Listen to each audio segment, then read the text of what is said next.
Let's see how to write 45, this number, in words in English. Okay, so this is an English number 45.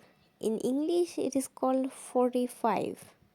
Okay, so to understand clearly, I have added a periods chart here.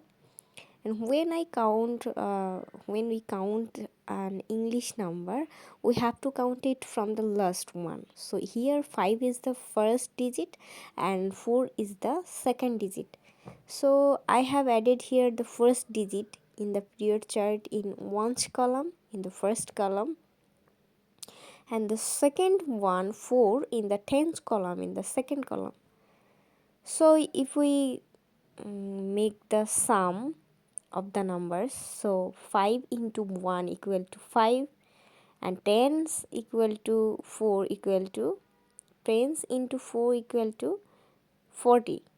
Okay, so sum of the 40 and 5 equal to 45.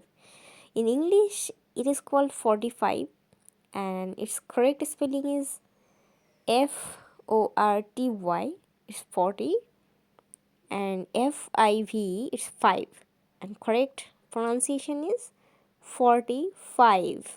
45. Okay, so let's see two examples about related with this verse or number. 45. 45 birds are here. 45 pens I want.